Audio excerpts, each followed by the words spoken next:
Ladies and gentlemen, welcome to the best podcast that's guaranteed you through every Wednesday night ever. We've gone up against the all elite rap of the call up. We've gone against everybody. We're fucking number one. Let's fucking go. I'm good on Mike BELCASTER. I have no idea what he said, but I'm the OG fake kid, Thomas Alto. You heard me. You heard me. Twitch.tv/FREEMZ. Oh fuck! I let you down again, FREEMZ. Yeah, I'm used Let's to it. fucking go. It's my name tag now. You don't have to do it anymore. It's always up. It's nice to make it big. You got the ace of the tavern. I am also sharing my ace duties with Hiroshi Tanahashi, the ace of New Japan Wrestling, and I'm the ace of the Turnbuckle Tavern. And I am the Australian icon, the one and only Nick Storm review, ladies and gents. There you go. Let's fucking go. Let's fucking go. Let's fucking go.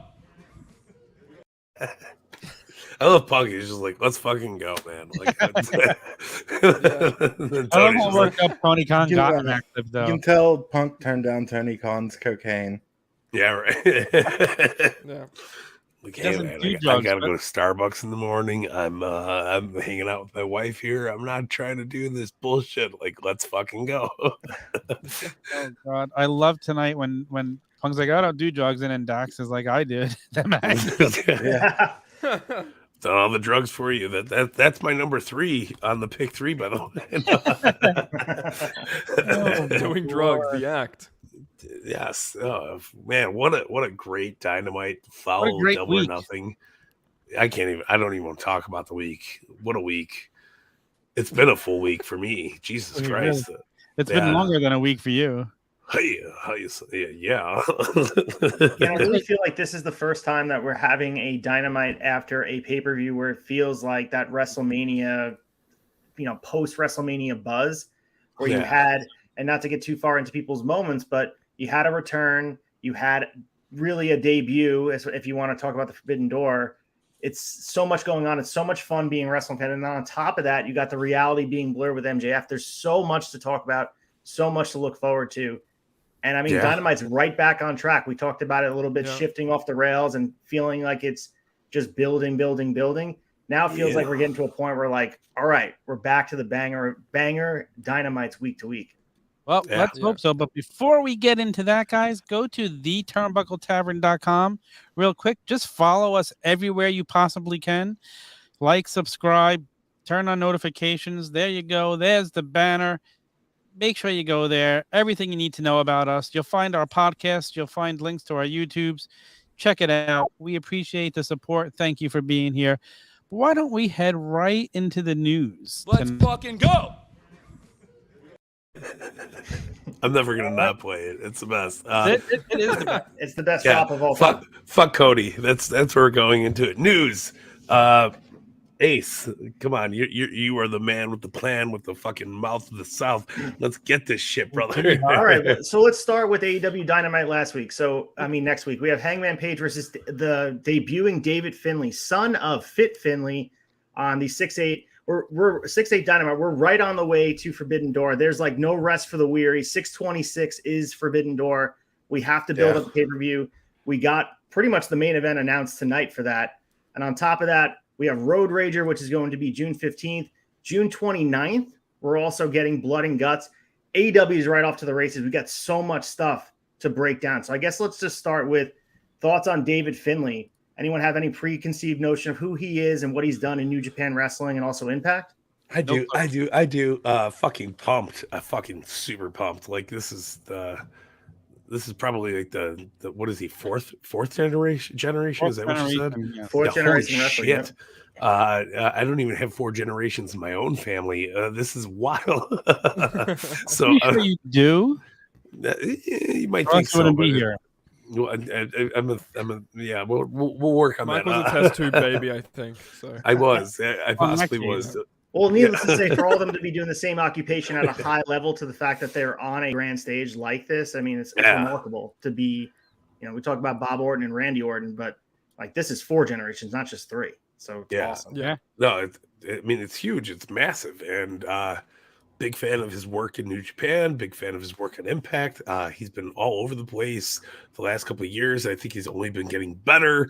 So to have him showing up on Dynamite against Hangman, that's a big fucking debut for him. 100%.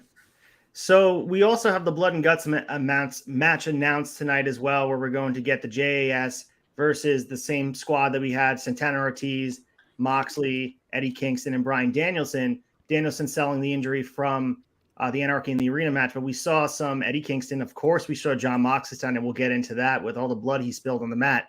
So Blood and Guts is going to be happening, as I mentioned, June 29th. So that is only 3 days after Blood and Guts. It's the Dynamite, not Blood and Guts, Forbidden Door. So that week's going to be crazy. So do you guys think, and I guess I'll start with Tom, do you think this will top that first one we got between the Pinnacle and the Inner Circle? Or do you think, it's going to be just something a lot different? There's not as much heat to it, I don't think.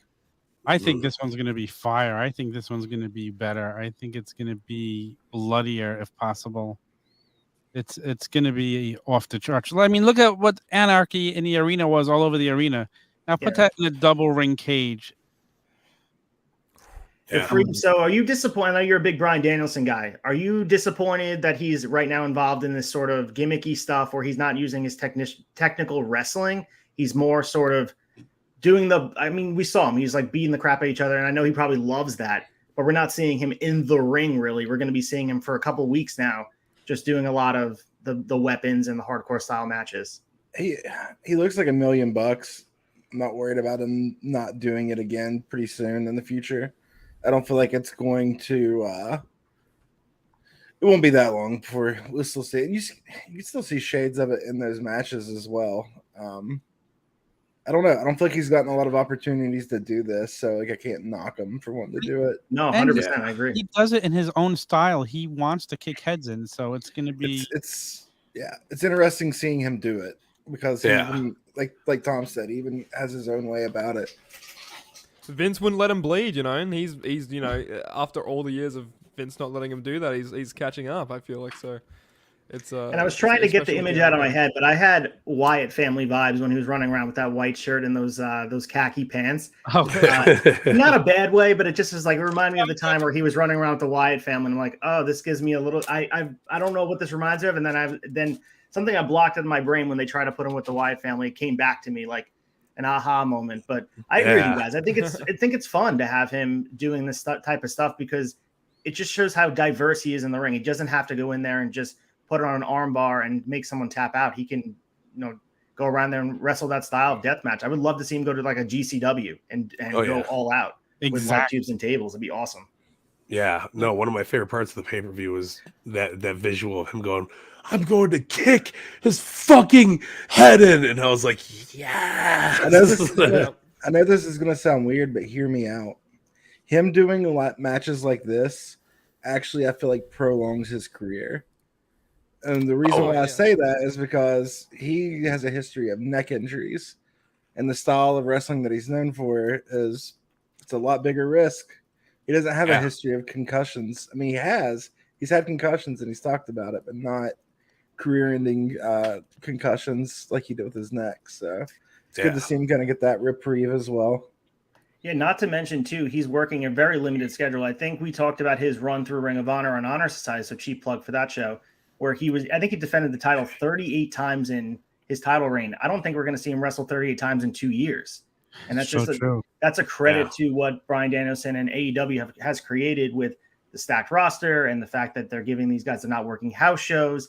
So we're going to get an extended, Bryan Danielson we didn't think we were going to get. I mean, this is already an extension that we it's just extra. We thought he was done forever. Yeah. So this is so much fun to watch, not only back in the ring, but working in a way that is creative and conducive to what he wants to do. That's it's the best thing. Yeah, I agree.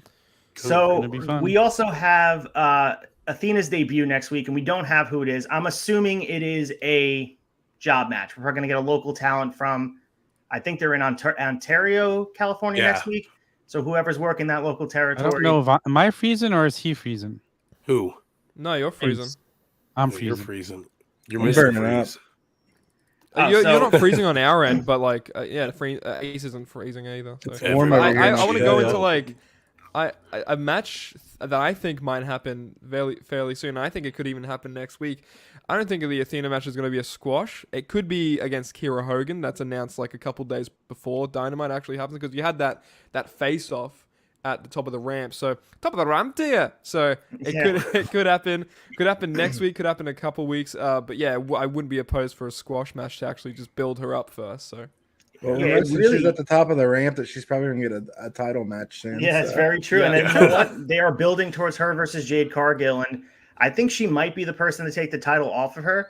If you have the idea to put Jade Cargill in the main event, I know you have to figure out a way to, I don't know, make her still look strong while getting the title off her, because it's a very complicated thing when you have a mid-card superstar wrestler that is ready for the main event.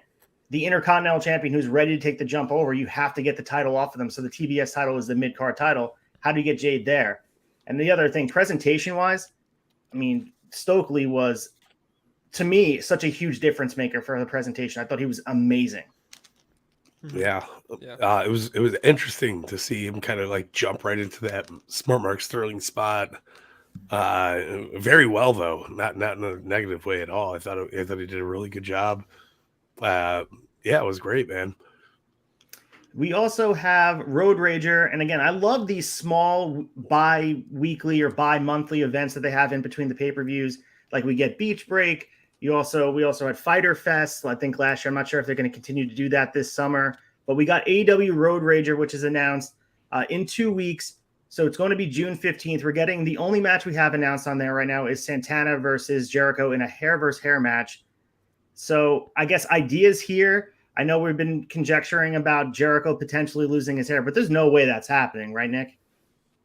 No, I don't think so. Like, you have someone as big as Jericho, I don't think he's going to lose his hair. His hair is like kind of a part of him, a part of his character. I think Ortiz here that like most definitely lose his hair, and plus that's not even like just seeing who wins or loses. But I think if Santana loses, it makes, JAS feel pretty big, but then at Blood and Guts you have the big blow off, and the Eddie Kingston, Santana Ortiz, Moxley kind of group wins that. I think that's probably what they're going to do, or what they're going to go about it. Y'all are about to get some FREEMZ pushback here in a second, but just to confirm, I want to correct myself. I did say Santana. It is Ortiz versus Jericho, so I apologize if I'm powerful. It's Ortiz, and he does have more hair than Santana, so it makes more sense. So FREEMZ, give us your pushback on this match. I just want to thank F1R3 Llama 5 for the support. Thank you for watching and being a new member. And Fire Llamas.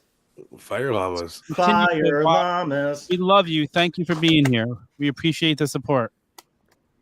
Yes. So FREEMZ, take the stage, man. What's your pushback on this? So, and I've seen this all over Twitter. I just heard Nick say it. Talk about like Jericho's not losing his hair. Like Jericho's hair, his last WWE run, he had short hair. Like, it's not unheard of to see Jericho with short hair. Like, but they're probably gonna have to shave it though. That's the thing. Like, not always. They don't always shave it. Sometimes they just take scissors and cut it short. Like, it's not always a razor. Yeah, that one guy from Hybrid 2 shaved his head, or whatever that one was. That the neon green and black dude. I can't remember him. People have definitely shaved their heads in the hair matches, but doesn't mean that's how it's going to happen. Yeah. It's the only way. You could just cut it short. I'm bad at noticing these things. Is he fading? Does he have the receding hairline? Does he need to go, or is it just a choice? Do you guys think? I don't know, because when Angle, he's got a bald spot in the back. So when Angle back in 01, they did the whole hair versus hair thing with Edge. It was because Angle's hairline was like pushing back like George Jefferson all the way back. Also, like he's ready to go. I don't think Jericho's there yet. So why would you shave your head? Well, we don't know where he's at really, because we're seeing him on TV. True. But he could look like even if they were going to shave it to the skin, Jericho could look like a badass bald. I can see it. Oh, for sure. Jericho can pull anything off at this point. That's why I think Jericho's going hairless. I just don't think that we should count out the fact that pick the winner of the match based off of that, because I feel like I could totally see Jericho getting his hair cut. I feel like it's a weird way to view it. Yeah, I feel that I wasn't basing my pick off of that. I just think like as a blow off. Yes, you were. The Eddie yes, you. I'm sorry. No, long hair. Frames are spicy tonight. I gotta like this. I gotta like. Keep it coming. Keep it coming. But, Jericho's got the plugs. It's There you cool. He'll go. save it. So if he really does have the plugs, I could absolutely see Jericho. Yeah. I think Jericho's getting his head shaved. What if Jericho shaves his head and just gets new plugs put in? Which that's not how hair plugs work. It's a whole process where they like remove skin from somewhere and all that. You guys ever see the that. Bill Burr Stem skit where cells. it's like when they talk about stapling ant legs to your head, like Jericho goes through that agony once a month or something? So he probably just wants to get rid of his hair. You know what? Reinvention is the spice of life, and Chris Jericho's all about that. So I could see him being, having his head shaved. What's more sports entertainment than rocking a Stone Cold Steve Austin bald head? So I think it could happen. Pull it off and Back to make what it- I was going to say real quick. Jericho. Imagine if Jericho gets his head shaved, comes back the next week with fucking long hair again. He's like, I'm a fucking wizard. Yeah. Yeah. It would be great. That would be fan-fucking-tastic. All right, and then finally on the news, we have Battle of the Belts was announced for August 5th from Grand Rapids, Michigan. So no card announced for this. We know that the format has been, needless to say, lackluster for anyone that's even the biggest AEW fan. Battle of the Belts has not even come close to what Tony Khan has advertised as their class champions. It's been borderline glorified Rampage if you've watched any of them. I'm hoping that this is the time that they can take it to the next level. Have the World Championship on Battle of the Belts like last time. They had it on the same weekend, but they put it on Rampage instead of Battle of the Belts. How do you do that? Like, it's your class of champions. They've got to make it live, first of all. It's nothing more than you call. I think by you saying glorified Rampage, you're giving it too much credit. It just feels like an extra hour of Rampage to me. For sure. They need, Also, to, another- make it, another they need thing to with- make it live. They need to give it a special feeling, and having a world title match live will help. But they just need to do something to give it a little bit of a different feel and make it like, can't wait to see it. So here's my problem with like Battle of the Belts too. Like whenever like the last one, whenever it's happening, they're never in a position to where you're like, yeah, these belts are definitely moving tonight. Like damn well watching it, those belts aren't going anywhere because it just didn't make sense for the story. So they got to fix that. They got to make it feel like there's actually a chance that something can happen and maybe make something happen. Yeah. Doesn't necessarily There's no have to be urgency because of the tape delay. Yeah. Last time Sammy won the TNT title was But actually only on Battle of the Belts. because Cody no-showed the event with COVID, though. That's the only reason it happened. To Freem's point, Yeah. it's on. That was a live one, I think. But tape delay is just it ruins the appeal to me, and that's how I feel. Yeah. All right. Nobody likes a tape show. God damn it.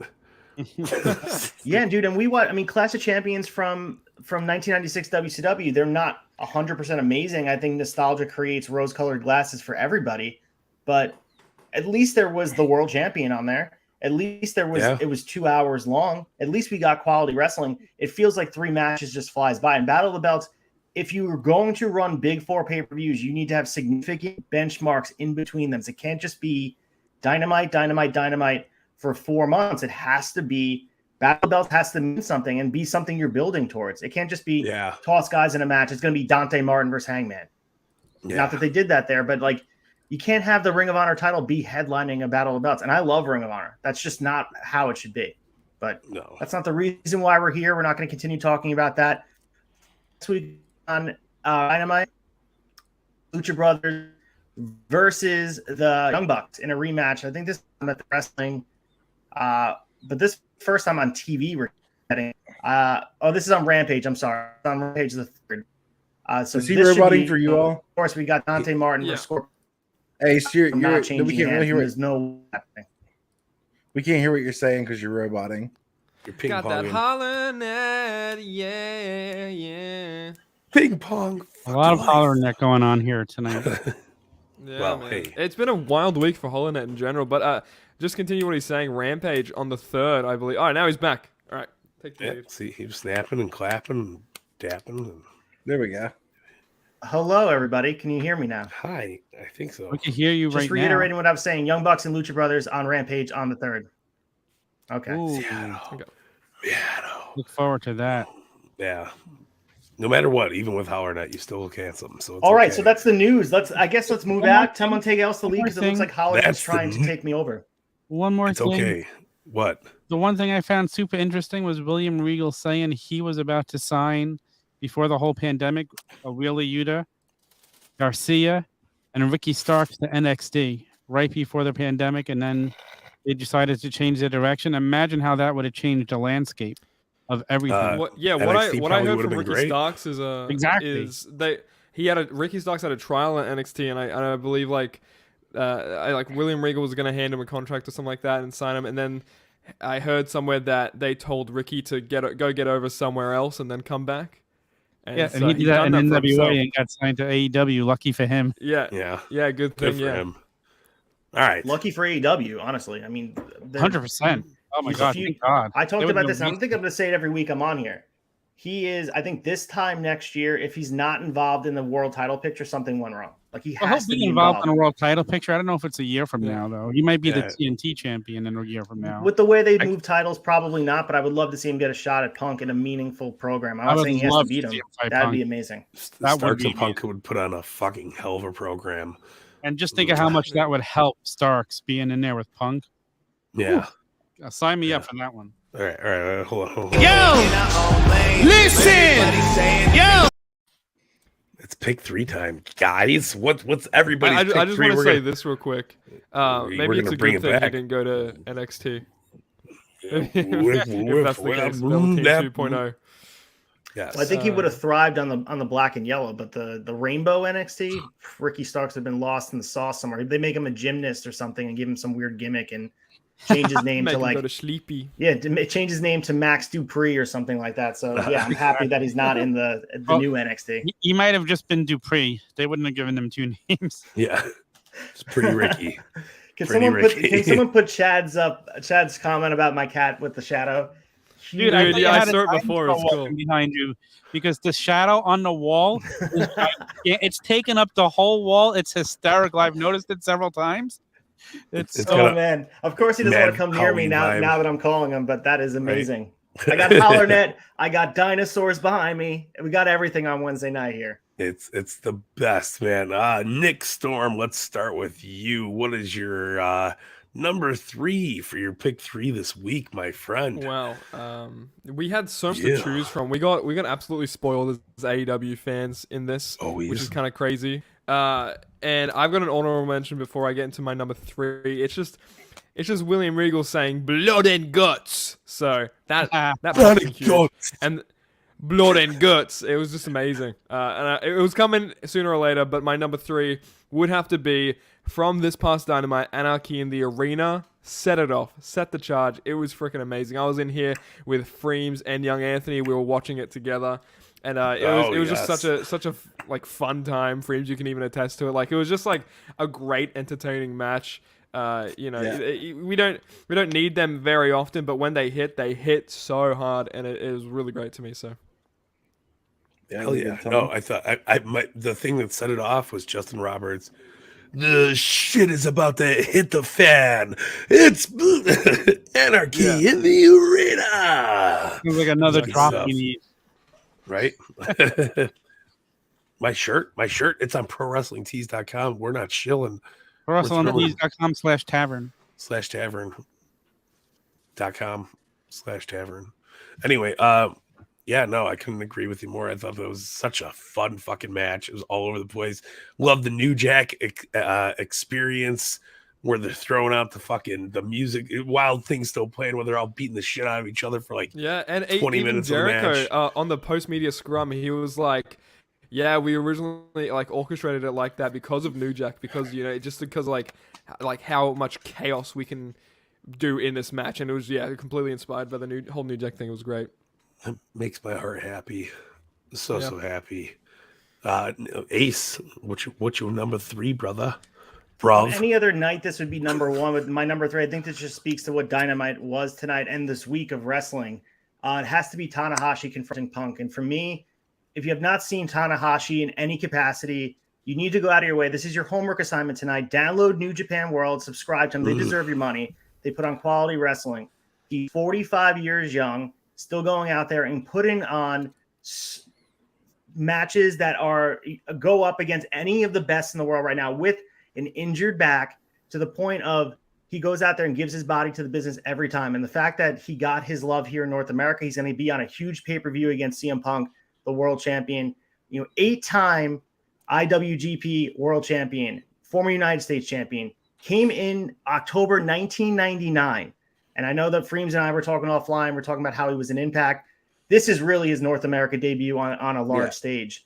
And he's going to get the chance to really shine. I think he's going to get his flowers. I know it's cliche at this point. We say it all the time. He's the Japanese Shawn Michaels. He deserves all of your love. He's fantastic. He is a master of ring psychology. I can't say enough good things about Tanahashi. And for the people, like I was reading on social media about, I was disappointed. Maybe the only person I would say would be better in this spot would be Okada because he is the champion. To me, though, this has to be a dream match for everybody. Tanahashi has worked really hard, and I think it's sort of an obscurity for North American fans, but that doesn't make his body of work non-existent. I think for people that are fans, like, I don't know who he is. Well, that's your problem. Like, you have to go out of your way to be an educated wrestling fan. If you want to say you're a well-rounded wrestling fan, you need to dip your toe in elsewhere. AAA, New Japan, the Indies. If you want to say, you can't just say his work wasn't good because you didn't see it. Well, if that's a you problem, Tanahashi deserves all the love. And I am so stoked to see him take on Punk. And I think this match is really going to deliver. So, that's, my question to you is, where do you think Okada falls on the card, or does he even show up? Like, is he needed? I think he's needed for sure. Away being a dad, so I think he's got a new. I think he's needed for sure. I hope that he does show up because I think for a big event to not have the IWGP champion in attendance in some capacity, whether it be in a segment. He's cleared the wrestle. He's wrestling right now. Obviously, we have the issues with the kidney infection with Will Ospreay, so he's not able to compete.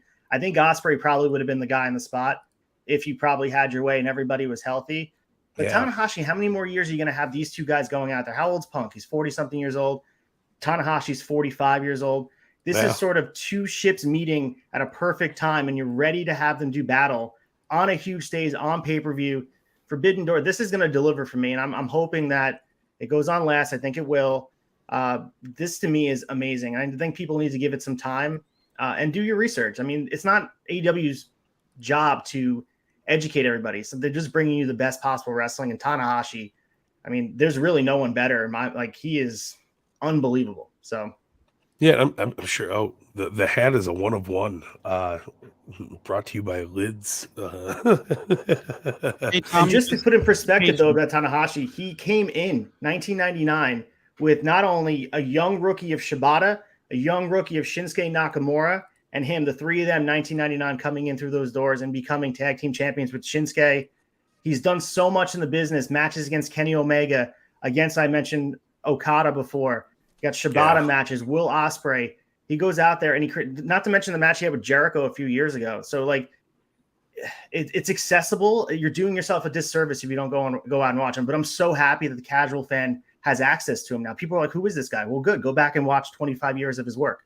Yeah, just wait until AEW gets to utilize the footage from New Japan to build up the pay-per-view. You're going to see some really good shit there.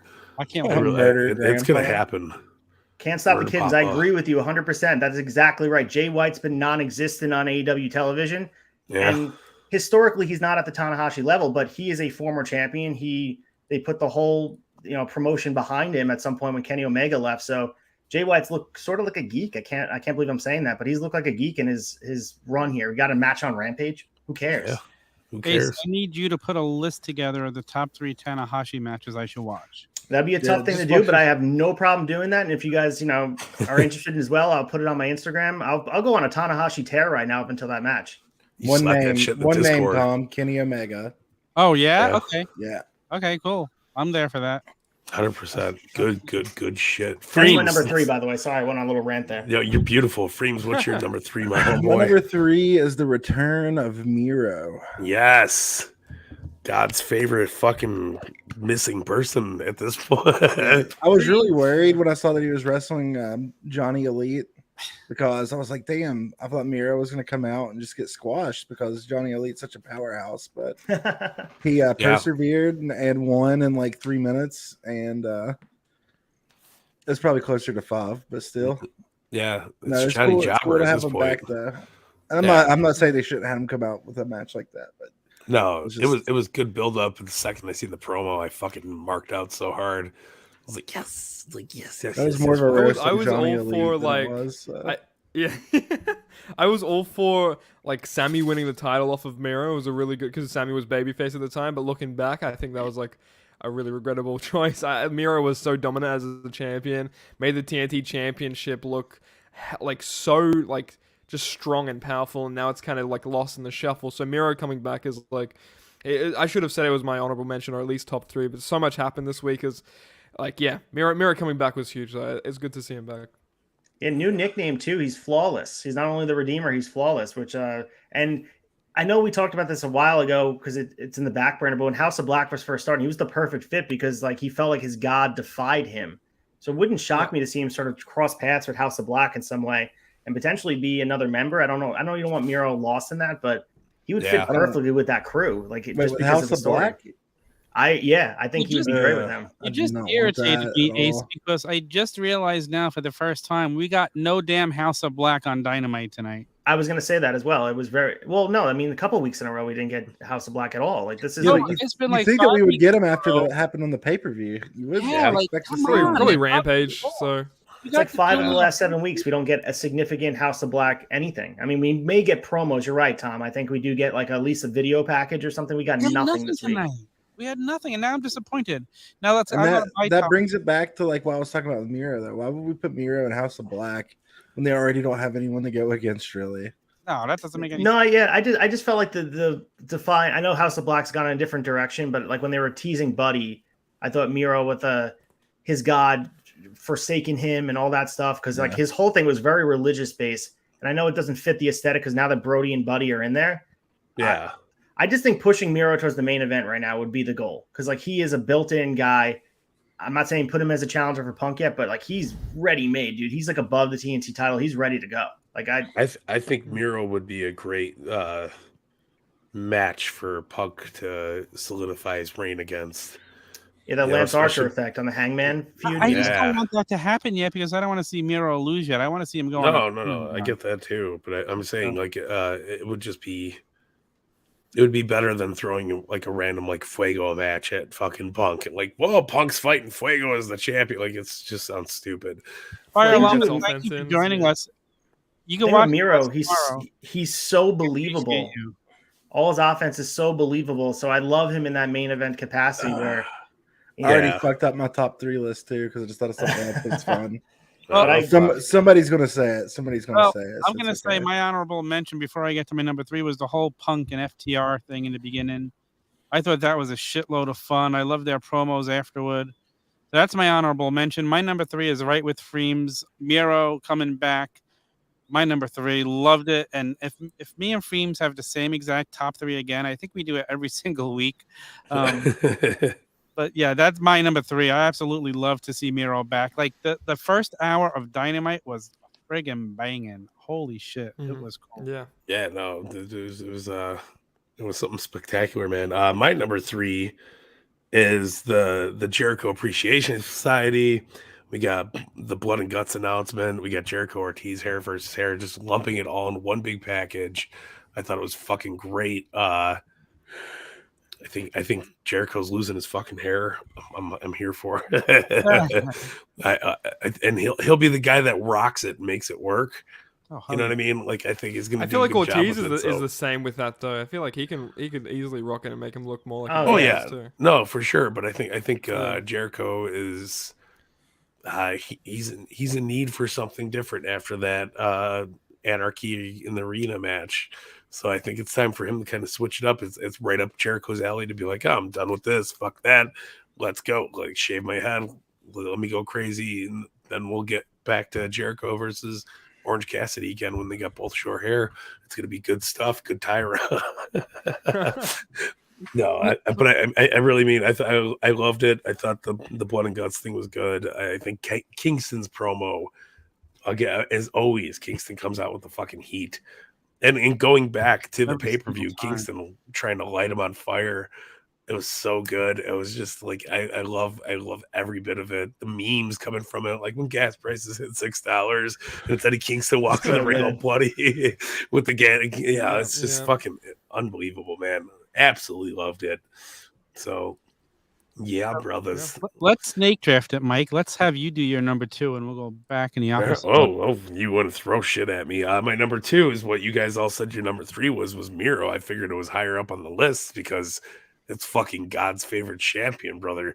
I'm super, super, super happy to see Miro back. I think a lot of wasted time. I know he was injured for a little bit, but it wasn't that long. And then he was out for so long. He was filming, doing all this shit.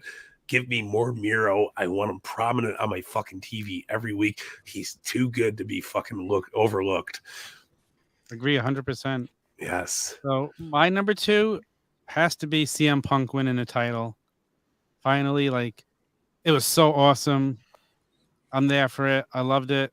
You know, he's our AEW champion. He's going to hold it for a while. So my number 2 for the week, CM Punk defeating Hangman Page. And just a note to CM Punk, who I love so much. Stop trying to jump in through the top rope, dude. You're not making it work. You talk about the clothesline.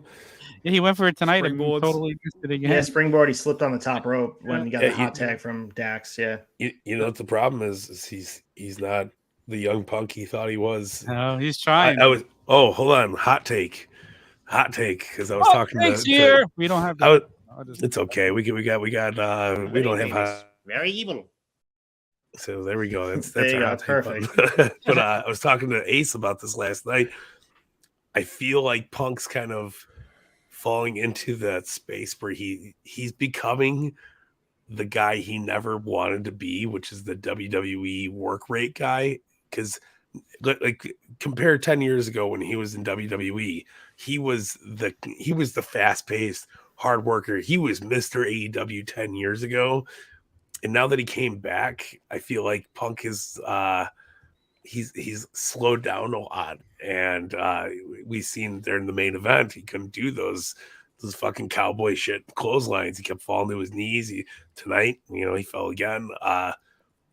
Punk's kind of slowly becoming that person he's hated so much, is that guy who can't work the rate of the young kids because he's had so much time off. And it's so funny you're talking about this because we debated this right after the pay-per-view. We kind of but my whole point was he doesn't have to be, because his ring psychology is so good. 100%. Yeah. He just stops doing that stuff. People won't realize he can't do it. That's the thing. He thinks he can still do it. Yeah. So he doesn't know he can't do it because he's in that mindset. I think you're getting a little bit worked. Maybe, I don't know. We'll see. I don't know. I think it's a combo of, obviously there is wear and tear on the body. There was time off, but there's also the fact that guys are doing things they didn't do. You look at wrestling's not skateboarding, but if you look at Tony Hawk, what he was able to do, everyone made such a big deal of the 900. Look at skateboarders now today. Kids that are like 14 are doing the 900. So it moves really fast. 1080s, yeah, things like that. I'm not the biggest skateboarding guy, but it just moves in different directions. And I know Punk probably prides himself on his work rate, so it's got to be frustrating for him to have 100%. These botches. The buckshot was a big spot of the match that he stumbled, and I know it's going to be eating him alive. They said during the media scrum how he was like, it's going to eat me alive, and I know people are going to be hard on it, but I'm more hard on myself than anybody. Yep. And it's not to say that the match was bad. It's not to say that tonight he embarrassed himself. Not at all. I think not at all. I think in a big way. He laughed when he missed it tonight. Did you notice? He's adapting to who he is, and I think he has to have more of a realistic approach of things that he can and can't do. Emphasize the things you do well, like FREEMZ is saying. The ring psychology is a huge piece of what his what he does. The fact that he's been in the business for so long, he knows where the cameras are. He knows how to sell. I thought he was dead during the Hangman match, and he made a comeback. And FREEMZ and I were debating it at the end of the show. Was I being worked? Was he just exhausted? Maybe a mix of both. Who knows? But I think the right decision is to have the title on him. And I know that that's not what we were debating. But I was a little bit disappointed in the quality of the match. And I think it was a little eye-opening for not only the fans, but also for Punk to be like, I got to get myself back up to another level. Because we've seen him in the MJF match. He worked a really hard-nosed style. And like that was conducive to what he's able to do now with the dog collar match. Darby bumped all over the world for him. Dax did the same. This was the first time he had to go out there and work one of those, like, not a marathon match, but close to, 30 minutes. This is the first time he's done that in forever. And I think it was like, wow, I have a lot of work to do. And that's not to say he's not going to get there. Maybe in a couple months, he's going to be back up to where he was. But Hangman, the bar for Hangman, I think it really not such a negative thing on Punk. It was a positive thing, that match I took away from Hangman, that the level he was at, endurance-wise, the things he's able to do, we take for granted. Hangman does that buckshot lariat so flawlessly with no hiccup. Yeah. And he did the thing with Lance Archer over the ref, too. Like, he's able to do those spots with zero botch almost ever. And I think it just it's eye-opening for how good Hangman is. I feel like I need to make my point very, very clear as to not be mischaracterized, which I'm not saying that you're purposely doing it, but it's the way it sounds. I'm not saying that Punk is faking being tired or faking exhaustion. I don't think like he's faking that. I think he's actually exhausted. But the way he works it into a match, it doesn't really matter because it helps tell a story still. Agreed. Yeah. I just think he's 9 months back into his return. I'm not. Also, one more thing.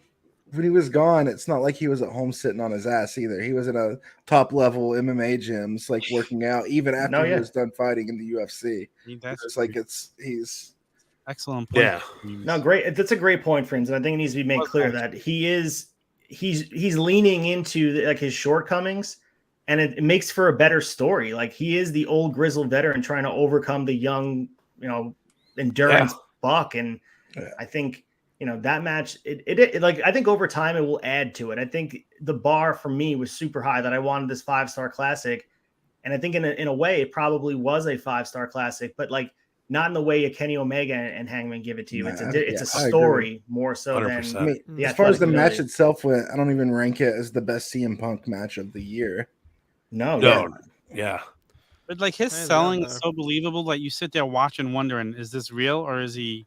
Yeah, like he's great. It's blurring the lines. You just don't even know anymore. But here's my question: if he feels like he can't do things he wants to do you think that will impact the length of his return?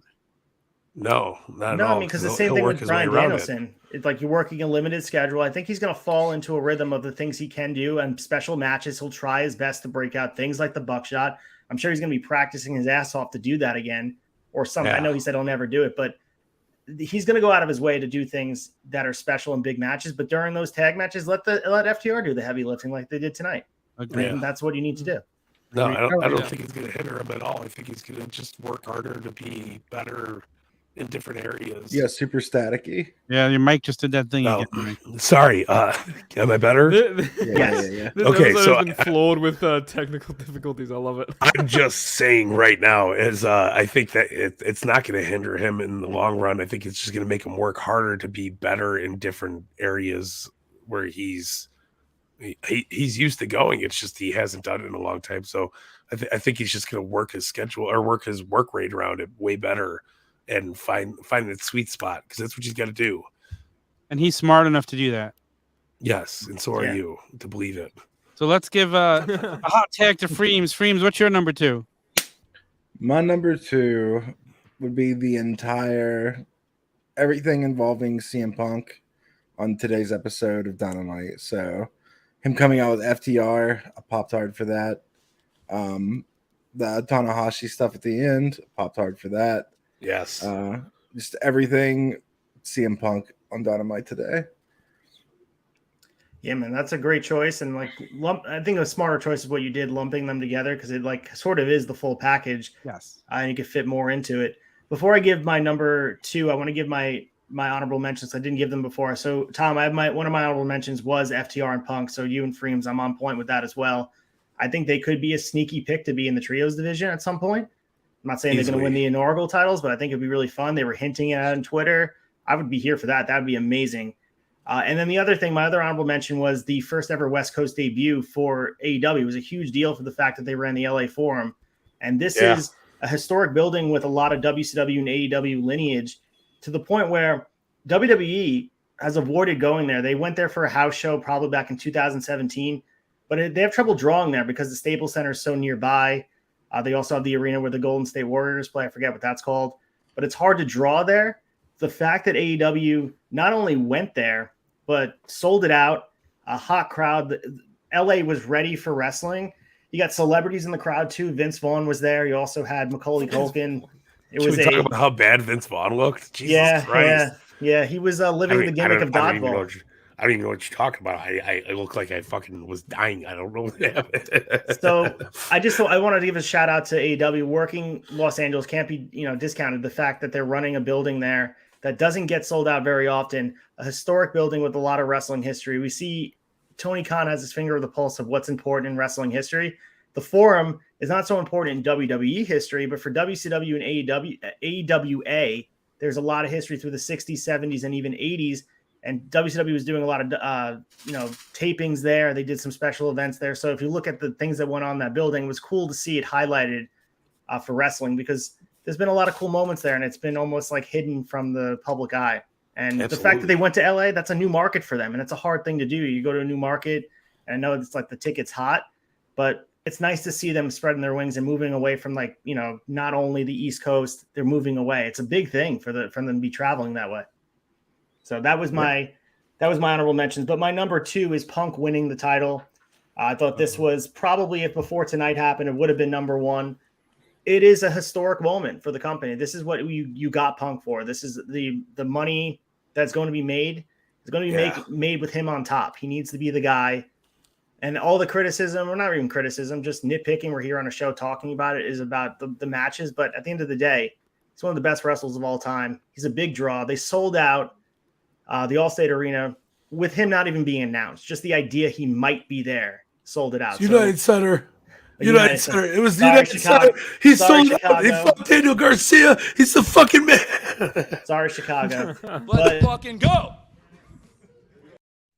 But Punk continues to show that he is a draw in wrestling, and this has to be very therapeutic for him, especially with all the shit he dealt with in WWE, and the fact that he never got to main event or WrestleMania. He is the guy that's strapping the rocket to his back. We're going to see, this is a big deal going to Forbidden Door as a champion, and we're going to see your predictions. It could be over a year as champion.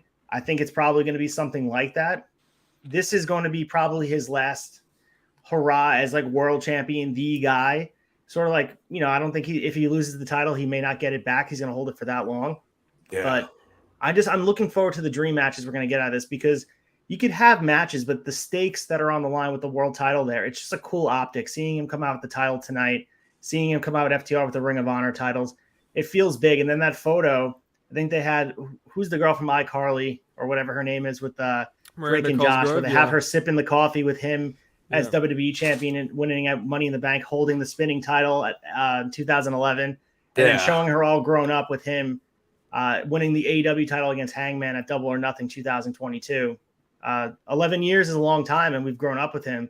It was a nice cap of wow, it was a cool moment. When you look at it retrospectively, it was a really cool moment we witnessed. 5-star match or not, I'm here for Punk being the guy in AEW. That's what you got him for. Yeah, that's my number 2. Let's fucking go. 100%. Yeah. Also, I posted an interesting tweet in the private chat. By the way, I'm about to share it right now, guys. I'm gonna share it with everybody. You ready? Ready. I'm ready. Oh my god, he looks good. Can you zoom in on his head? Yeah, there you go. He actually looks good. Yeah. Imagine him with a pissed off face. Scary dude. He looks like the dude from Pawn Stars. Who's the guy? Just put he looks like Stone Cold. I see Stone Cold when I look at that. I could see it.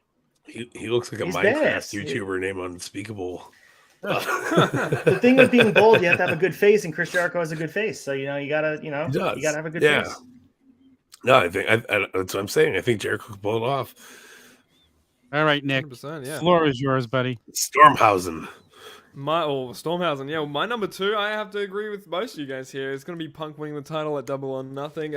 This I agree with everything when it comes to the ring psychology, when it comes to maybe him not looking as sharp. I got recently one of my friends who's now just a casual AEW, just wrestling fan in general, and she was not fazed by Hangman not hitting the buckshot. She didn't see any problem with it. Obviously, he's been away from the ring, and she knew that. She knew the context behind it. And she was fine. She was like, oh, well, yeah, obviously he's not going to hit it.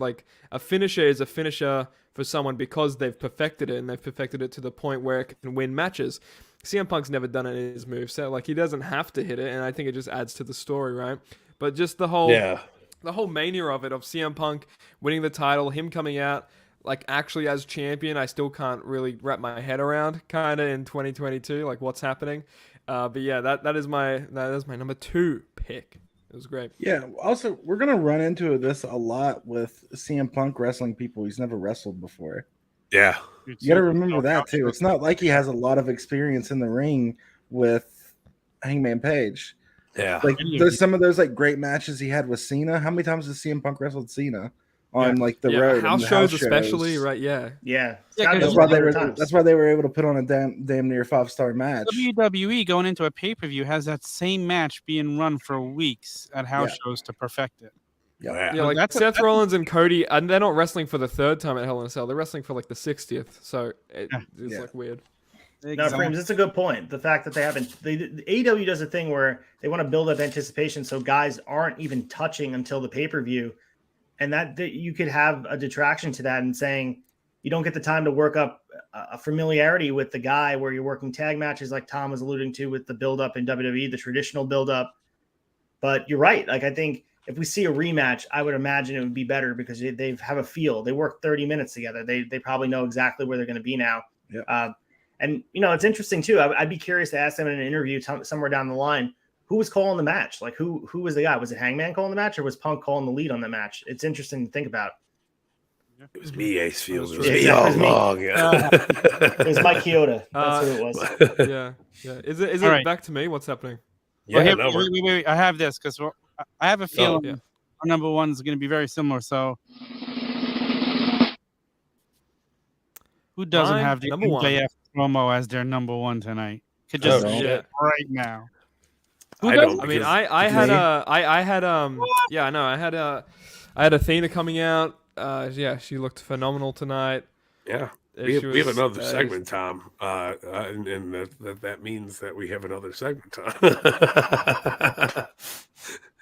We're good. You're good. Yeah. No, keep going, Nick and Athena. Good stuff. Oh, Athena. No, that wasn't my number 1. My number 1 was the whole MJF thing. I think just over the weekend, like you said, Mike, with your number 3, just lump everything together. When it comes to MJF, I think the takeaway coming out of Double or Nothing weekend was what the hell is happening with MJF. We didn't really know what was happening. People are arguing, is it a shoot? Is it a work? Is it a schwork? I even said at one point, I think. Is it a mix of both, And I think that's could be. We still don't know. Hawk seems to think it's a work, and if you don't think it's a work, you're a silly man, apparently. That to him.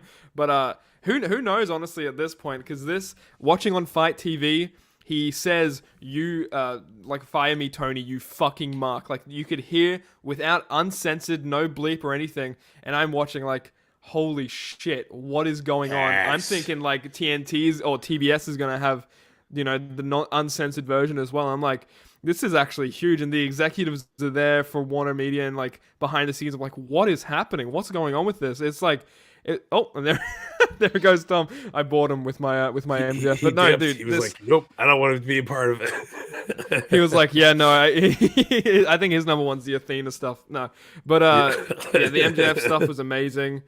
Someone's saying it was too Russo, but it was like, what's everyone talking about right now on the internet? It's the fact, I couldn't shake myself after the MJF promo happened. I couldn't focus on Miro returning. I couldn't focus on everything else on Dynamite because I was too fixated with what the hell just went on, like on the Twitter sphere and everything, all the talk online. So it was absolutely crazy to me. And I think this, my number 1 for a damn good reason. So. And how perfect was it that they had 2 WWE, ex-WWE guys follow that promo? That wasn't by accident that they had Miro versus Johnny Elite. So it fit into it perfect. I agree 100% what you're saying. And just to clarify with everybody, this is my thoughts on it. MJF from the weekend, I think, and I will, unless otherwise stated in a book somewhere down the line, I believe it started as a shoot. He was upset. And I think they got together, worked out a deal, whether it be financial or just creatively, and put it aside, and now it's a work. Like, I think that we can live in a world where both are true, that it was a shoot, now it's a work. You can't just say now, oh, I knew all along it was a work. It's easy for Hawk to say it's a work now when it all boils down, but nobody knew. You even have the best journalists in wrestling, media people have no idea. People, at the end of the day, you didn't want to take the spotlight off Wardlow, and that's what they did. by making the story about MJF. It wasn't about the coronation of a new main event star with Wardlow. You made it about MJF, and I can't think after 2 years of building that was the plan all along. There's no way. Maybe the squash was going to be the same. Maybe it was going to be 10 power bombs and get him out of there. But having the story be MJF, is he going to show up or not? No matter if you admit it or not, it took away from Wardlow's moment. So there's no way to me that that's how Tony Khan wanted to book a future star. And to me, and I know that the Chads on the flagship tonight are going to say it didn't affect it at all. I think it did. And I think it felt it tonight where the crowd didn't feel as behind Wardlow as they probably would be. I don't know. It just felt the main event, the match between them felt weird. Like MJF and Wardlow felt weird. Something was not what it was supposed to be.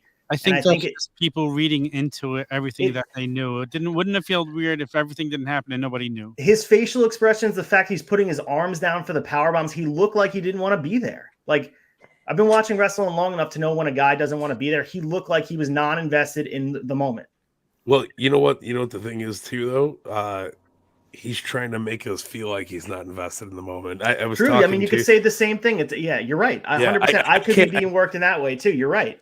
I can't disclose the people I was sitting with over the weekend and say about, but what I was saying is they were very confused on the situation as well. I mean, MJF blew off Fan Fest. It cost a lot of money to the company, but I mean, you got a guy who's working marks like us, all of us, people that are out here that are doing what we do.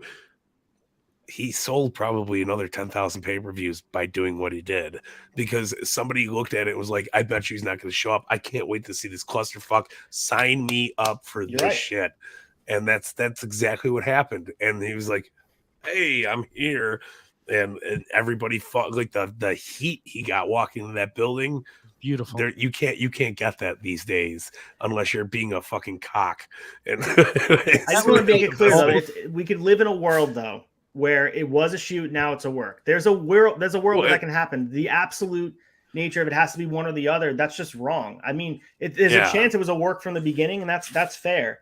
Let me say my point. Just to dismiss it is weird, you know. Frozen? So I think I froze again. No, you're good. Damn it. Hello? I mean, on his end, probably. You're supposed to be frozen. You're fine, Tom.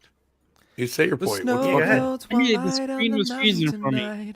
All right. No, you look good. Okay, cool. So here's my point.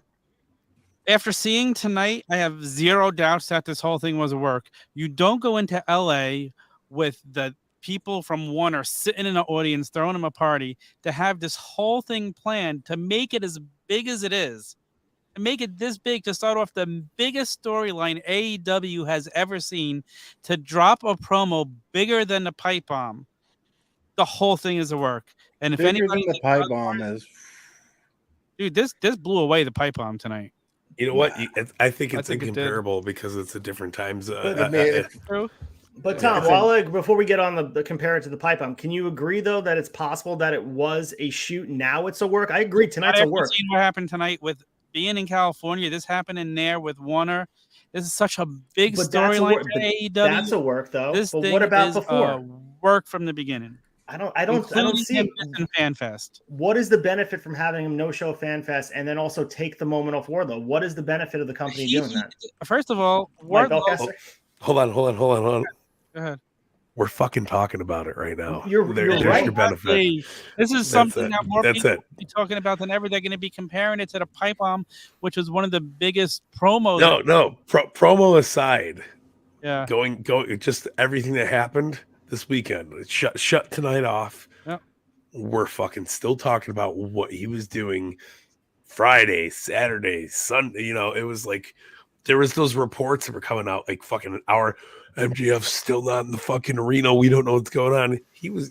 You think he just showed up from the Mandalay Bay with his trucks on and his scarf around his neck? Like, I'm ready to roll, guys. Like, let's go in here and get this shit done. Like, no, they knew. And he's not going into a match this big and going, oh, Wardy, just powerbomb me a few times. We'll call it a quits. I'm going to WWE next week. You know, but there is precedent set though. Man. We have Jeff Jarrett, 1999, Wardlow, Ultimate Warrior, 1991, holding up the boss for more money at the gate to get the match in the ring. It's possible. I'm not saying it's impossible that it was a complete work, but it's also there is a percentage chance that there was an actual disagreement between management and MJF about financial matters, because to me, putting myself in that situation, watching Samoa Joe make triple the amount of money I'm making, it's like, I should be making more than you.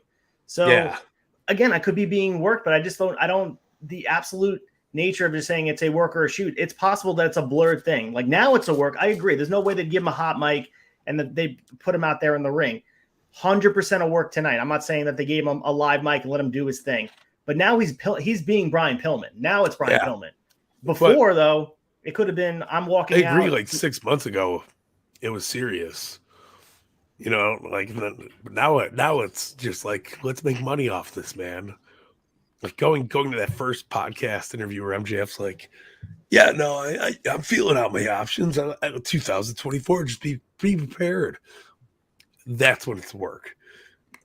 Before there was those closed conversations, I think it was more of a, whoa, shit could be going down. But once he starts going publicly about it, I don't think it's, I think there's more like he's got permission to talk about it, because why not fire him right away then? This has been building since the era Helwani thing too. Remember he did the podcast with him and they all said like, oh, he'd need to get permission. And he came out and said, Tony's whatever. So if this is a work, it's been long awaited and built very, very strongly. And this makes me believe anything could be a work then. Anything could be. Montreal Screwjob, maybe a work. Who knows? Would you say, Mike? They should fire him now? You fucking Mark! Fire me! Fire me! I love that man, by the way. I love him. I might have like the least popular opinion. I don't think it was that wild. Like it was a good promo, but like I felt like it was definitely a work. I don't know. Oh, it's a work. It's definitely a work. Yeah, I think it was from the get go. Imagine them to refund $6,000 is nothing to them just to get people talking. It's nobody's also, ever like wished when we talk about ruining Wardlow's TV. When we talk about ruining Wardlow's moment, MJF is one of the biggest money makers in AEW. They don't like that's what it's about. It's about dollars. I don't know. Like that's why it didn't even make my top 3. Wow. Like the promo didn't even make my top 3. And you're talking about how it was better than the pipe bomb. It was just a copy of the pipe bomb. Like that's why it wasn't unpredictable. Like a lot of companies have tried to like recreate that, and it just was a pipe bomb on steroids or crack. It was no. The only thing there's no way. It's just I agree with both of you. I think it was a love letter to the pipe bomb. Yes. But it was also done very well. I wouldn't be surprised. It was done well for sure. But like the pipe bomb's already been done, so like it just doesn't. That's why the pipe bomb's better, because it hadn't been done like that. I don't know. Pipe bomb is not better than what we saw tonight. I think promo I think I've ever seen. I think though, with recency bias, we have to be able to put it 4 months from now and compare the two and say which one had more of a significant impact on the business. Because the MJF stuff has to play out. The Punk stuff played out. We saw how it went, and it was a great story. Even if this plays out well, it played out well because of the pipe bomb. It wouldn't even have existed without it. But, so, in 9 years, when MJF has ice cream bars at fucking and he returns to Long Island, baby. Yeah, the Newark fucking. I mean, they sold out Nassau Coliseum sight unseen. For the people listening, I loved it. I thought it was a great promo, but I thought it was just that, a promo. I don't know. It was great. It was good. I liked it. I can't wait to see where it goes. I don't know who is he going to challenge Tony Khan to a wrestling match? Like, where does it go from here? I don't think he's. You bet your ass he is, and I'm gonna have Daniel Garcia on my fucking back. He's gonna be fucking the #1 man at Rampage. Let's fucking go. I love the fact that how they played it off. They didn't mention it again. They didn't tweet out the video to try and make it look like a shoot. Like they're playing it so close to the chest. Like they're playing it perfectly. Usually they put everything on the social media. The announcers didn't reference it. It was beautiful. It was so well. But also, I mean, Shivani and JR are students of the game. They've been in the business for so long, so they can sell anything. Make you believe. Yeah, like and kayfabe was real when they came in. So yeah, you know what it reminds me of? It reminds me of like when Kanye West and Mike Myers were on that thing. If you guys have seen this, and Kanye completely we out of the blue we just were all says- alive when that happened, so we were. Yeah. so was I. but like he says something about George it's Bush just like does super, not care about black people. Exactly, and then everyone I know doesn't know all what to about do. it. They completely cut away. They don't mention it. They don't bring it up. That's what like the commentators did here. That was perfect. They didn't bring it up for the rest of the thing. Like Except for and Michael it's like- Myers. Then he went and did Yeah. like 5 Shrek movies afterwards. Yeah, this is very similar and not the same thing, but blurring the lines too. When you had Will Smith slapping Chris Rock, like that took over the media cycle for 4 or 5 days. So this is for wrestling to be in, like, you have casual fans, like you mentioned, BELCASTER, people talking about it that are not usual fans, wondering if he's going to show up. He might get some new buys, Buying but that pace. I think the long-term effect, though, financially, Wardlow can make you more money with MJF rather than just sacrificing his moment. And who knows, maybe down the line, it doesn't matter. Like Wardlow still becomes a star despite it. But I think this would have been a great launch point for a moment. Maybe have him kick out of the ring. Maybe have a little bit more of a back and forth in the match. Have some heat, overcome something. The match was hollow, and it felt like, oh, the story is MJF showed up and then Wardlow was secondary. And I just didn't appreciate that because there's 2 years of build for a future world champion, hopefully. That's not what I felt like watching it. My argument for this is it makes the Wardlow moment even bigger because the fans wanted to see MJF get his ass kicked even more for doing what he did. It could have been Keith Lee in the ring. It didn't matter who was powerbombing. People just wanted to see if he'd show up. It didn't matter. It took away from Wardlow. If it was Keith Lee, it'd be pretty impressive. Powerbomb Keith Lee. I was saying Keith Lee powerbombing MJF though. I don't think Wardlow at all. The ovation he got when he won, it was a beautiful thing. He's free now. And to go to that, the Dynamite beforehand was fucking fire. That cage match with Sean Spears, it was done so perfectly. And like if they really needed to, like, fucking write him off after that. Like MJF can't compete because he got smacked in the fucking head with a chair. But what does that make Wardlow look like now? He got powerbombed 10 times and now MJF's back out there just screaming at people in the ring. Like no neck brace, nothing. He said he was hurting. But 10 powerbombs? As Hawk would say, he's a little bitch. Well, how many powerbombs? And he was back next week too. It didn't make him, Who was that? Yeah, Punk got powerbombed 100 times by Wardlow in his match. That's true. So maybe they're just booking Wardlow look like shit. I don't know. I don't think it makes him look like shit. I think it's just with wrestling just disbelief. What's the expression? You gotta have a little suspended disbelief a little bit. Of course, but I just think the moment, and again, we're going in circles here, so we should probably move on. But the moment was supposed to be Wardlow's coronation. It became, will MJF show up? Oh, we did. Wardlow kicked his ass. And then he didn't even get an interview after. He just kind of went out and Tony Khan kind of raised his hand. It just felt like secondary. Wardlow should have been at the top of what you were trying to get over. It didn't matter. That's just your opinion that I felt secondary. No, I agree. It is my opinion, but I don't think it felt secondary for Wardlow's We'll see what happens though down the line. If Wardlow becomes a superstar, I don't know if this would be the launch point you probably would draw up. That's just my opinion. Let me just ask one more question to you then, Ace. If this turns into the biggest story AEW's done, right, and gets the mainstream media or more casual fans to tune in, don't you think it was worth it then? Not for Wardlow. I mean, you did it at the expense of Wardlow. But if it gets the company more eyes, that's fine. But you don't put Wardlow over then. I don't think he lost his moment. But okay, I think Wardlow lost his moment. I think Wardrobe is just the beginning. No, but it probably did. Tom, you're right. I think it's going to make more money for the company in the initial moment right now. But 10 years from now, will Wardlow be the guy that you want him to be? And I may just be making it into nothing, but I just think, to me, it felt hollow the moment, and it shouldn't have felt that way. That's all I'm saying. Yeah, I get it. I feel for you. You're wrong. No, I'm just kidding. That's fine. That's fine if everyone wants to disagree. I actually somewhat agree with you on that. But I would like to use that as a point of, like, it wasn't a work, whether it was a work or a shoot, or was it just bad booking? You know what I mean? I wouldn't use it as like evidence of being a work or shoot. You know what I mean? Yeah. That's fair. a good point for you. Yeah, Tony Khan isn't the best.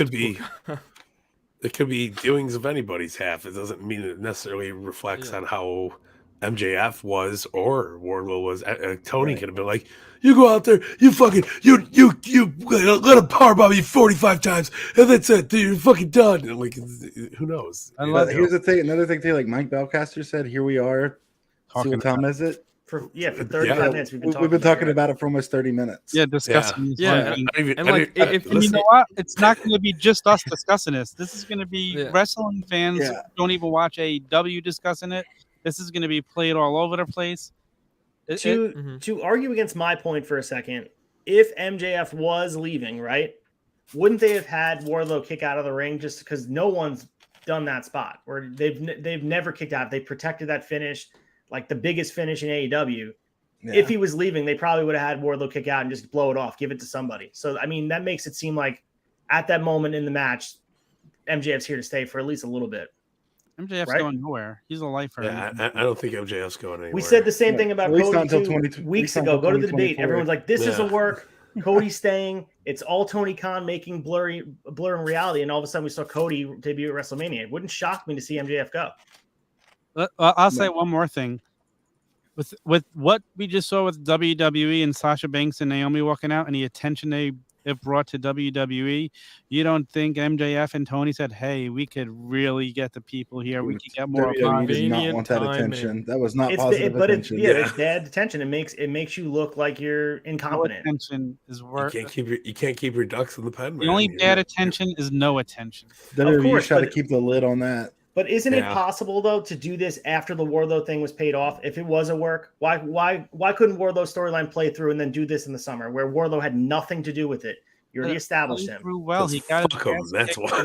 Because fuck Wardlow, I guess. I mean, it made Wardlow loved even more for kicking his ass for not showing up. I mean, there's other good wrestlers that are in a lesser spot than Wardlow too. Like, this is still a better spot than he would have been in had he been doing nothing. So. Of course, but I think he was on like that spot where he could have been launched to be a world title contender this summer, and I don't feel the same way about him anymore.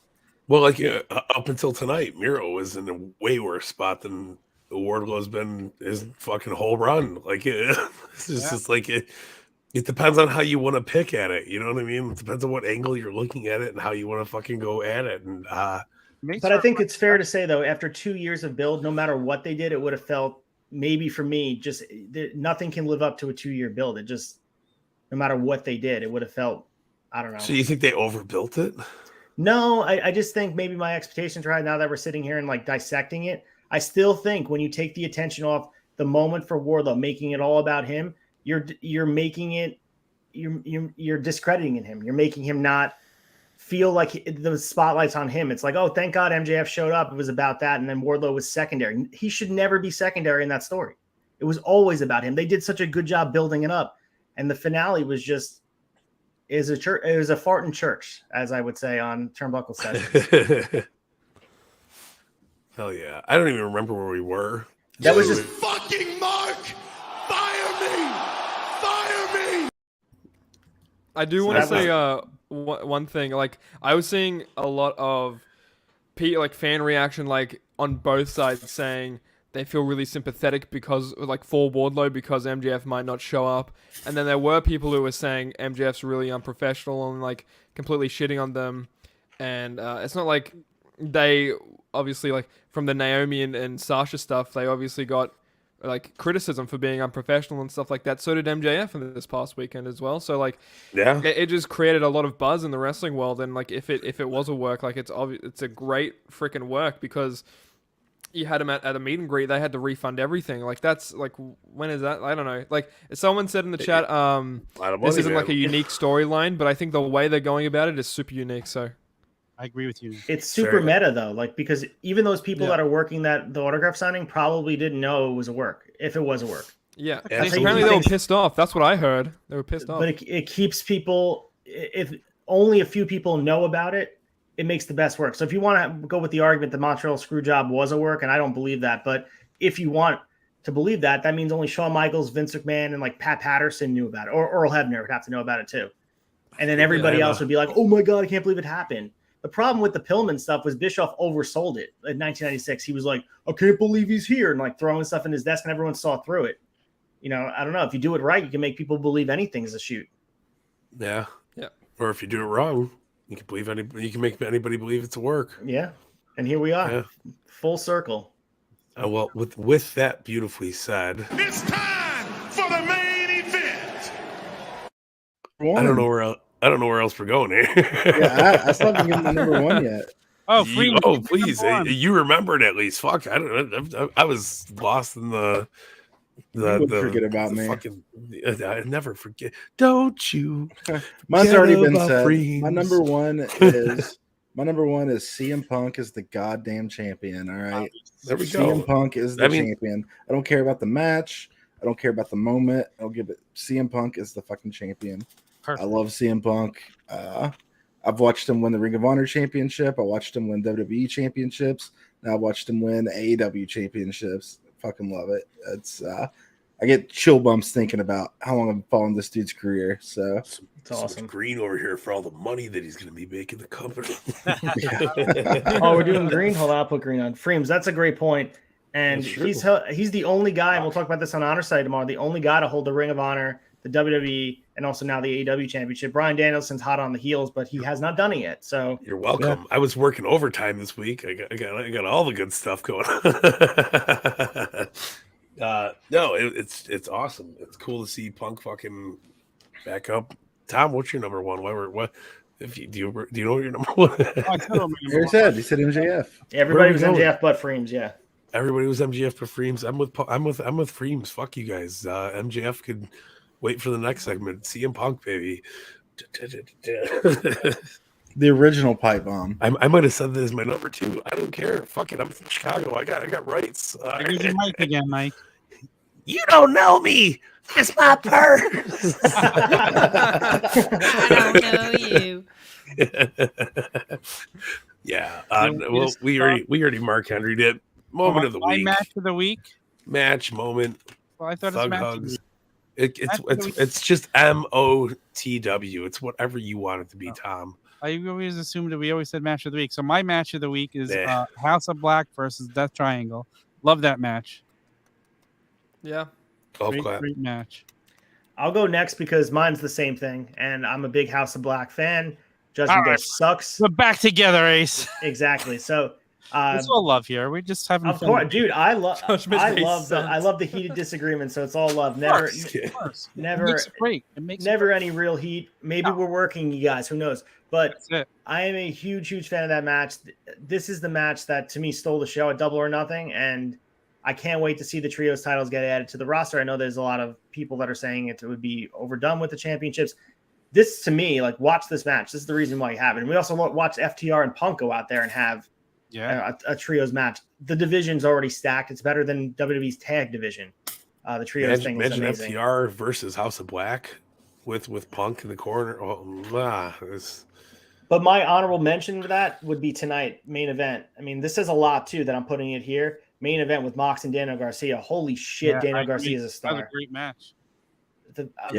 I am so impressed with Daniel Garcia on the weekly, and this was the rematch. People forget about their match, but I think it was back in November on Rampage where Daniel Garcia first got his little shine on AEW programming. He wrestled Moxley, and they had a killer match. But this match was next level. Yeah.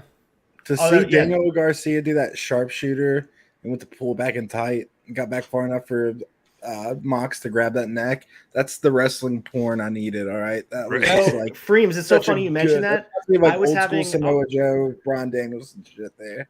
FREEMZ, I was having a really hard time at Double or Nothing because watching all those guys try to do tribute to Brett and Owen with those sharpshooters, horrendous. I think Ruby Soho was the worst sharpshooter I've ever seen. She pulled back in the middle of the ring and then fucked it up again. I was like, "This is fine. Get your shit together." I knew when I was Garcia's sharpshooter 6 years old was great. I would put Daniel Garcia's sharpshooter up here. Yeah, good point, FREEMZ. The match was killer, and Daniel Garcia is a huge star, and I was against him joining JAS because I felt like he'd be perfect for Blackpool Combat Club, but he fits with JS. It's like it goes against the grain of like he gets legitimate heat. Obviously he's learning every night out there with a guy like Jericho. It's the perfect spot for him to be, and he's on TV main event in Dynamite. It's all you can ask for. Like I love Daniel Garcia. The future's super bright for him. The young Bryan Danielson, in my opinion. That's my match of the week. Nick Storm, baby. I'll do one for moment and one for match. Thinking of the moment of the week, it wasn't fucking easy after this Dynamite, I tell you. But I might still have to go with CM Punk winning the title, just because of the possibilities that can come out of it. You know, with MJF, there's not many possibilities, just questions what's going to happen next. But with possibilities, I think of one like CM Punk versus an Eddie Kingston #2 at Arthur Ashe Stadium. You know. And stuff like that. I feel that rematch is coming, and I cannot wait for it. Like we got feuds really like Malachi versus CM Punk, which is going to be awesome. Like have a whole. I think that'd be great. Just in general, just a match. But I'll do match of the week as well. I'll probably have to go the House of Black because when you think of non-stop action, you think of just a House of Black match. We saw it last pay-per-view on Revolution on the pre-show on the buy-in that they had a killer match with. 2/3 of the Death Triangle and Eric Redbeard. It was a great match. It was one that maybe stole the show for some, but probably not with the CM Punk and MJF match. But nonetheless, the House of Black on fire right now. I thought their gear was awesome. The face paint was awesome. Actually made Buddy look lethal. There was a sign in the crowd that said "Make Buddy get tattoos." I don't know. I think this kind of is a good replacement. He shared it on his Instagram too. He did share it on his Instagram. Yeah, so that's Buddy, funny. That's funny you did that. It's Buddy Lethal. Yeah, Buddy Lethal, yeah. Buddy Lethal. Hi, buddy. That was good. Hey, buddy. Yeah. Hi, buddy. Yeah, that's mine. I love it. My moment of the week. Static. You shouldn't have done that. It's just a boy. Hey, friends, did you do yours? What? Yeah. We all went through. No, only 2 people have gone. Yeah, who the fuck went? What the fuck? I thought we were going. It was Ace. It was Nick. Me and Tom Ace went too. Yeah. Tom went. What the fuck? FREEMZ. How did FREEMZ how do you guys keep skipping FREEMZ, man? That's because they're intimidated by me. They should be. I would never skip a fellow Australian. Never. Thanks, mate. Yeah. FREEMZ, man, hit me with your best shot. So I'll go ahead and share this opinion too. The wrestling tonight was better than the wrestling at the pay-per-view as a whole. Yes. Yeah. It's easy to say that they're putting a 5-hour show versus a 2-hour show, 3-hour show. Yeah, 2-hour show. I want to say I have 2. Obviously the Mox Garcia match. I agree with Ace there. It was great. But super underrated match because of everything surrounding it. Did you guys watch the FTR Punk versus Max Caster Gun Club? Man, that was really, really good wrestling, man. I loved it from the beginning to the end. It was great. There was quite a few sloppy spots in that match too.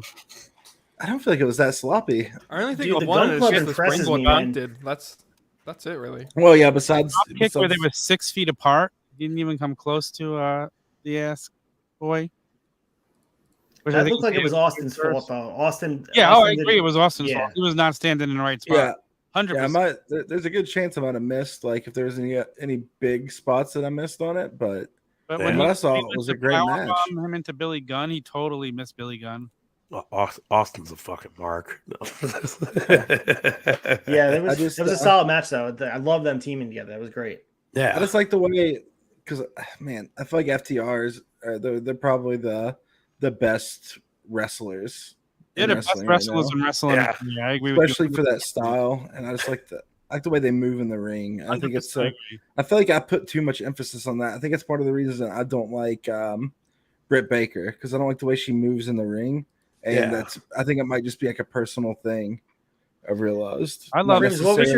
What was your take on that tag match today with Ty Conti? Ty Conti, Tony Storm versus Ruby Soho, and I thought it was a good match. Britt Baker was impressive in that match tonight, but I always feel like Britt Baker does better when she's in that multiple people matches. Like, it's fair point, especially because the way she pulls off dirty moves like that one was like a screwdriver on the apron. Yeah, it was great.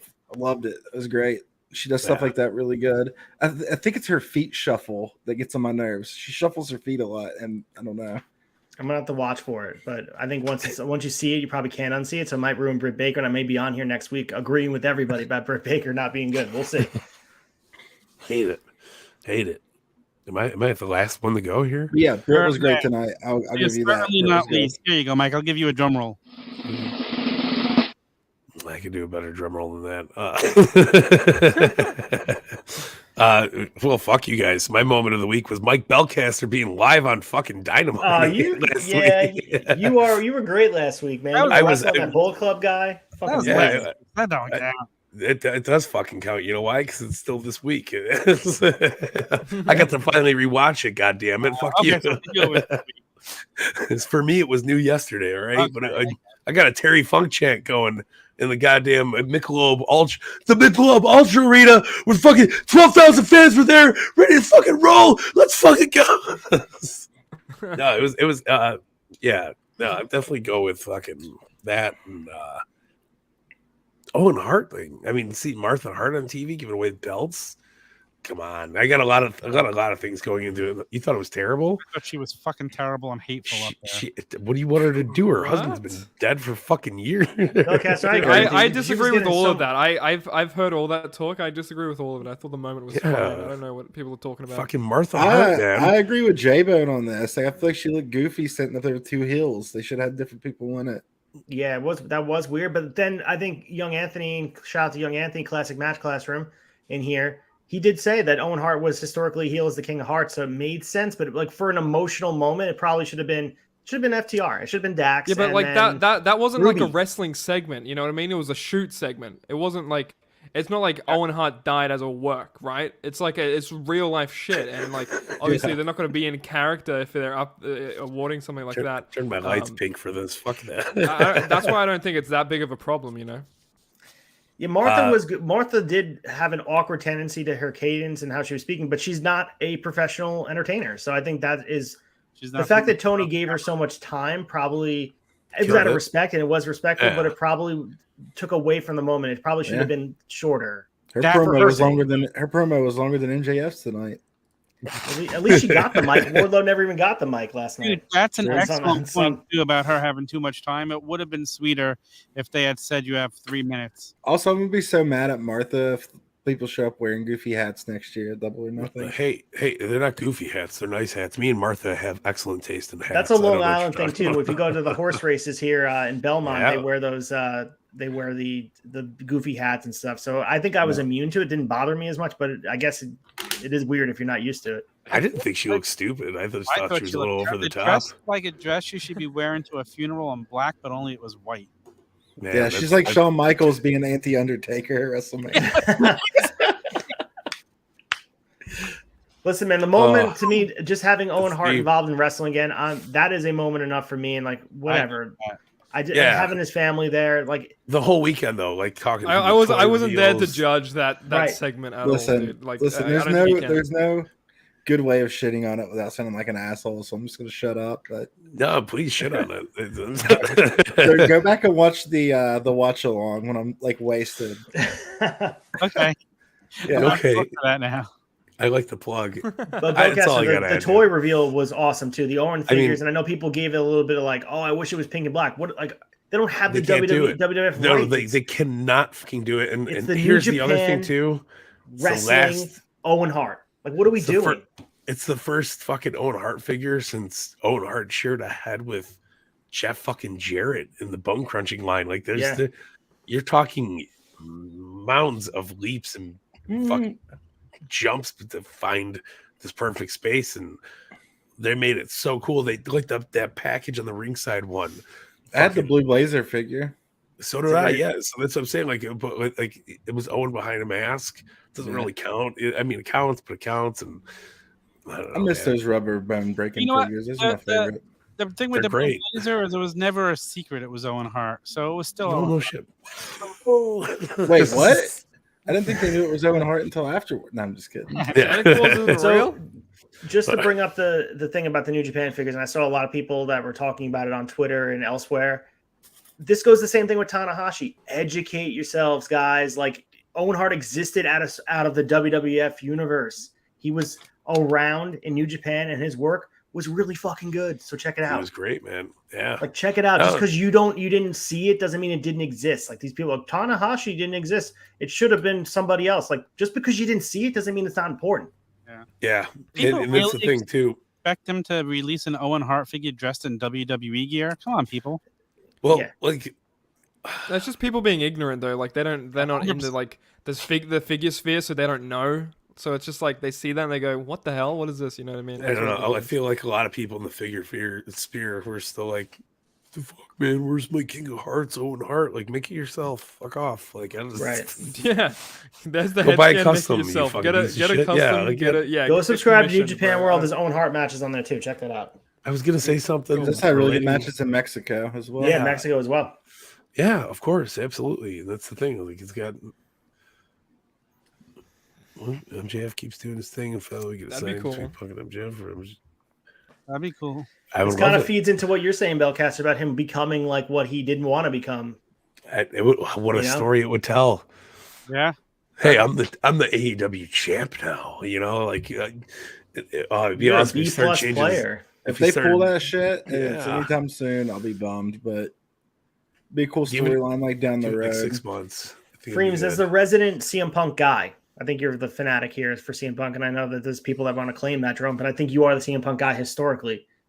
Would you be bummed if they turned him heel before Forbidden Door, or No, I'm totally fine with CM Punk being heel. Prefer it actually. I Okay. love CM Yeah, I love do it CM now. Punk as a heel. Give me Um, heel. tomorrow. I don't want him to be like the I'm washed up keeping new guys downhill yet. I'd Yeah. be cool with that, like if when he's on his way out or whatever. But like, Yeah. come on, I don't want to Kick FTR in the dick tomorrow. Like, I want to see it. Like, fucking top guys out, bitch. Like, Yeah. Can you imagine a heel CM Punk FTR stable?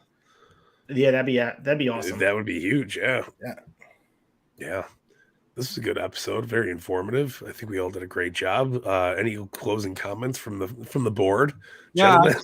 we'll say friggin' awesome episode of Dynamite tonight. Like I said, the best episode of Dynamite following a pay-per-view. I feel like they're getting Dynamite back on track. We're gonna see some great storytelling. I'm here for it. Let's go. Yeah, we got some quality wrestling, and I think we're back on track. I think Dynamite sort of stumbled for a bit, admittedly, and I'm one of those guys that I'm not an apologist for AEW, but I look for the bright spots in my wrestling because if I'm going to enjoy a product, I want to find what I enjoy. I don't like shitting on stuff that I like. But now watching what they did tonight, it's easy to see like, all right, there were some holes in what they did prior. We got match quality. They went out there and opened with a banger. They closed with a banger. And then everything in between progressed the story. My one nitpick would be put House of Black on television. I don't understand what you're doing. Even for a quick segment, pay off the Julia Hart stuff. I was just about to say after the Julia Hart payoff, like, come on, that should have been front and center this week. That should have Just quick, maybe. Yeah. Front and center. I just want to touch on one more thing because we didn't touch on it at all. No one mentioned it. No one talked about it. Not that I can remember, other than the beginning. The tag match was actually good with Matt Hardy and. Oh yes, you're right. Yes. Oh, Matt Hardy even looked good. That was a great match. He had to. He had Alex to. picking up the win. Yeah, he had to. Yeah, that was a really good match, and it was fun to watch because I mean sometimes those 10-man tags can be a little bit chaotic, but they really meshed well together. Everyone had a good role, and I just think anytime Darby's involved in anything, he makes everybody look like $1 million. Like I think having Darby as that safe net where you can actually work against him, like when you're starting to find some trouble, like Darby takes a few bumps for you, and you're right back on track. I thought it was a great match too. FREEMZ was awesome, and Jeff looks like he was beaten up. I mean, he was limping down to the ring. We see reports that he was really beaten up from that Darby match weeks ago. And then also, I mean, he was a mess at Double or Nothing. I think we'd all admit that. But hopefully he gets well soon. And right now, Matt Hardy's going to have to kind of carry the ship right now by himself. So, Listen, Shocker. I hope he gets healthy because he didn't look healthy even in that last match in WWE when he walked out. You know, you could tell he was banged up and moving slow. So, and he looked happy to be there though. Like when they hit the music and stuff, when Darby's music hit, he like kind of popped himself on the ramp. So Yeah. looks like he's having fun, which is cool. He's having fun, but he doesn't look healthy. No, I mean that Darby match took a lot out of him. Darby's made out of rubber, so he bounced right back. But Jeff's going to take weeks to come back from that match. Those spots. Yeah. Listen, Jeff Swanton onto those steel steps, I can't imagine that felt pretty. I can't imagine. I mean, that's how I get out of bed. That's how I get out of bed in the morning. People give Jeff a lot of shit for this run, but he really, like the first couple weeks, I mean, he did that whole spot off the ladder backstage with the tables. He did a few crazy spots for like his age and his bump card. Like he went out there and did some impressive stuff. And that Darby match was to me, like we talked about it here. It's like, how much can Darby take? But really, how much does Jeff have left to take? That's what the question we probably need to be asking. Yeah. And one more honorable mention, Darby and Kyle O'Reilly. That Great shit was match. fucking ridiculously high, hard hitting, beat the fuck out of each other. Yeah. So says a lot too. Essentially, no build. They went out there and I mean they had a very, very good match.